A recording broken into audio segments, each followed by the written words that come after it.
At approximately 8:30 a.m. Eastern Standard Time on November 26, 2019, Capitol Police issued a shelter-in-place order for the White House and Capitol Hill areas of Washington, D.C., due to the reports that the no-fly zone adjacent to those venues had been breached by some unknown aircraft, flock of birds, or other unidentified airborne anomaly in the skies above the National Mall.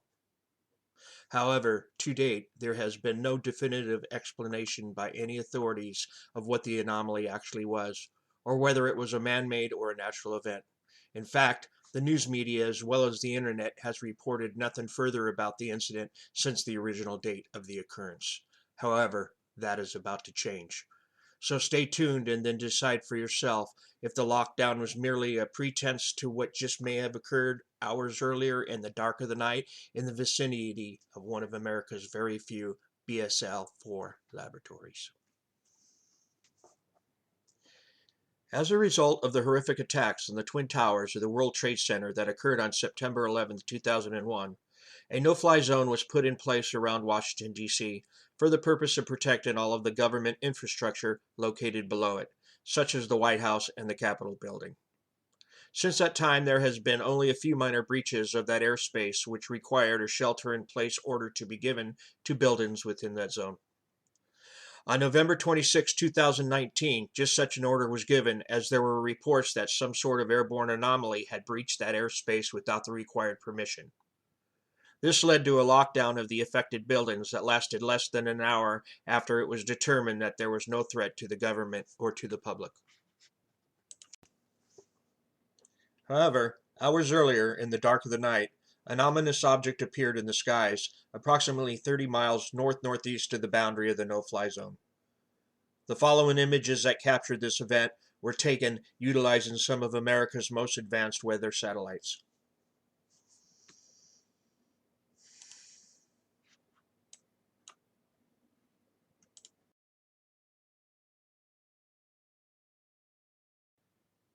As for just exactly what this anomaly is, this author is not too sure. Your guess is as good as mine. However, one thing is absolutely certain, and that is that this event transpired at the exact same time that the Wuhan coronavirus was initially infecting the citizens of mainland China.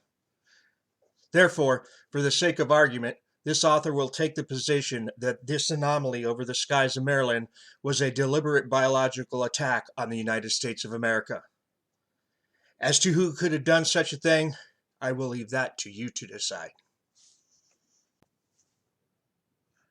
Now, as to what method was used to facilitate this attack, it is conceivable that it could have been by plane, train, or automobile. It is even possible that the release of this virus on American soil, if that is what it was, could have been at the hands of one or two individuals armed with standard combat weaponry.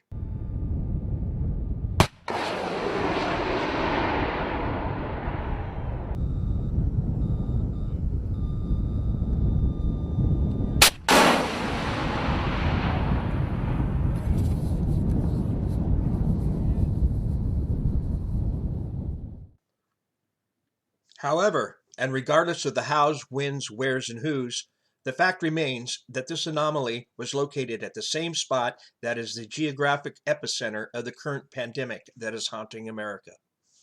Additionally, and relevant to this discussion, is speculation by some in the media that U.S. agencies such as the Centers for Disease Control and Prevention knew in advance of November 26, 2019, that a biological attack on American soil was imminent. Following this line of reasoning, this author will now discuss another set of circumstances that hint that the airborne anomaly of November 26, 2019 was indeed either a foreign or domestic biological attack on U.S. soil, or perhaps one even launched by little green men in extraterrestrial vehicles.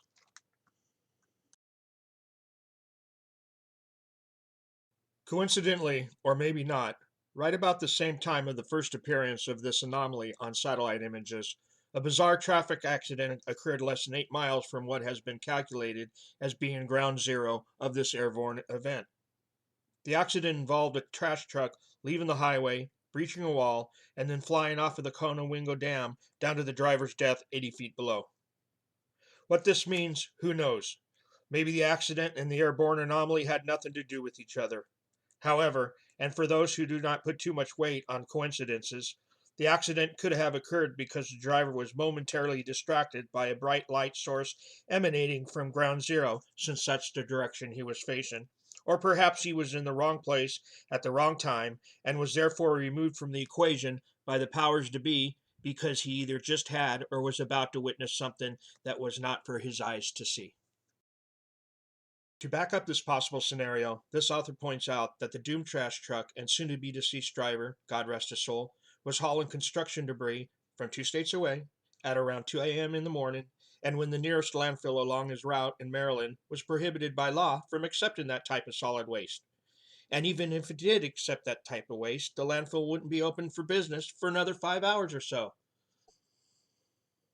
This thus makes it plausible that if the trash truck was allowed to continue to the possible destination of the Harford Waste Disposal Center, that a black op then in operation would be witnessed by the driver, especially since that route would have brought that truck even closer to ground zero. Perhaps even the whole accident was staged as a way to completely shut down US Route 1 across the Conowingo Dam so that the black op would be shielded from the occasional vehicle that uses that road in such wee hours of the morning. To begin this next part of the discussion, an explanation of the timeline of the different events that occurred November 26, 2019 is in order. Firstly, sometime between 1:30 and 2 a.m. on November 26, 2019, two events transpired less than 8 miles apart, just outside the outer limit of the no-fly zone, which extends 60 miles out from Washington, D.C.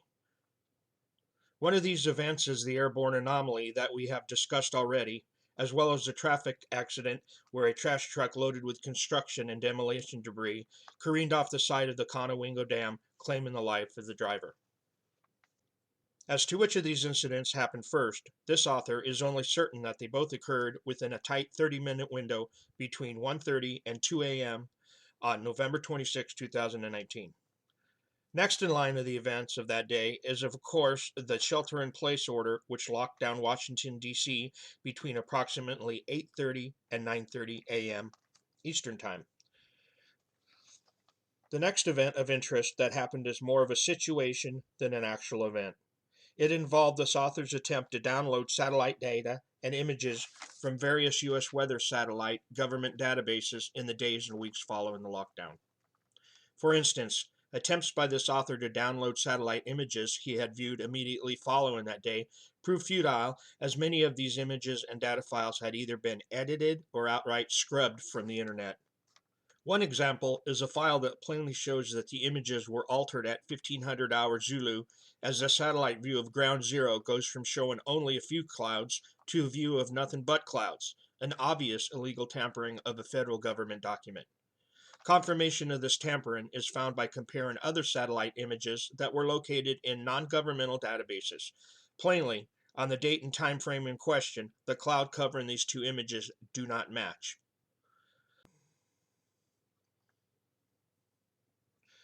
Moving on to other events that transpired on that day, and it is found that after President Trump was locked down in the White House during the shelter-in-place order earlier that morning, him and the First Lady, nevertheless, stuck to that day's scheduled agenda, which had them boarding Marine One on the lawn of the White House at 3:40 p.m. Eastern Time, on their way to Andrews Air Force Base, where they boarded Air Force One and departed Andrews just prior to 4 p.m.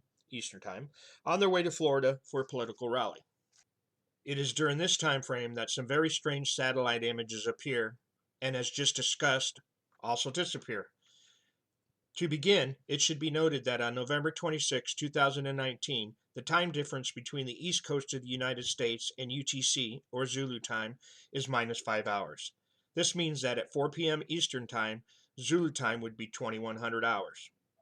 Therefore, at the time that President Trump was on either Marine One or Air Force One, the following satellite images were recorded by NASA's GO 16 East satellite. At first glance, these images do not show any events of any special significance, but on further inspection and on a frame-by-frame analysis, some very bizarre things appear and disappear, leaving one to wonder what they had just witnessed. An example is on November 26, 2019, at 2600 hours Zulu time, a strange gold burst was recorded by NASA's GOES 16 satellite that covered the entire continental United States as well as Mexico.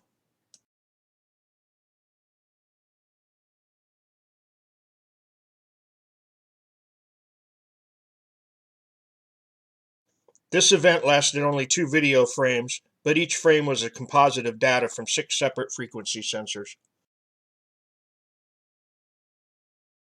At the time of this gold burst event, at 3:26 p.m. Eastern Time, President Donald Trump was inside the White House after returning from the annual pardoning of 2 turkeys for Thanksgiving Day, which was just 2 days away. As for the White House press pool, they had relocated to Joint Base Andrew to await President Trump's arrival there, where he would then board Air Force One on his way to a political rally in Sunrise, Florida.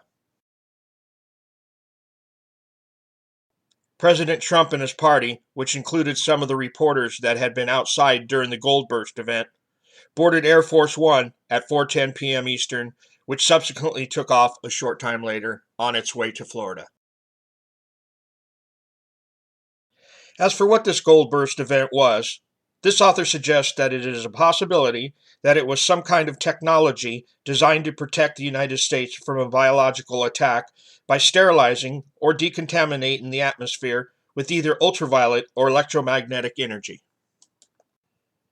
It should also be pointed out that the intensity of the gold burst appears to be the weakest in the same areas where COVID-19 has affected the United States the hardest.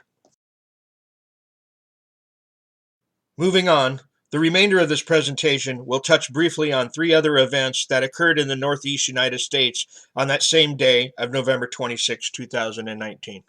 2 of these events occurred in and around the United States Army's Rock Island Arsenal in Iowa, the Savannah Army Arsenal a short distance away in Illinois, as well as the home of armor at Fort Knox, Kentucky, and Fort Campbell, Kentucky, home of the 101st Airborne Screaming Eagles.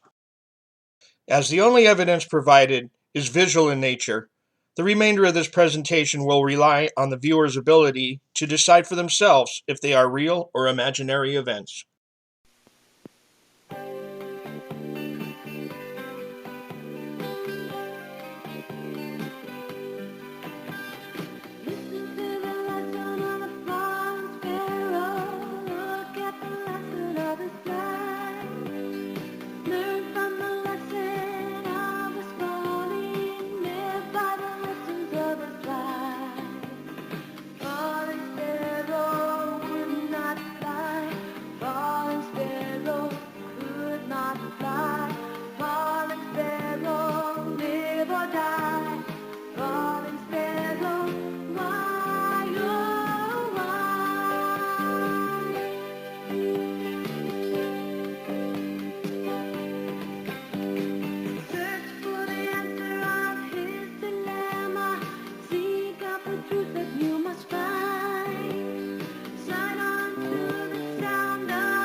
Get ahead! You American ass.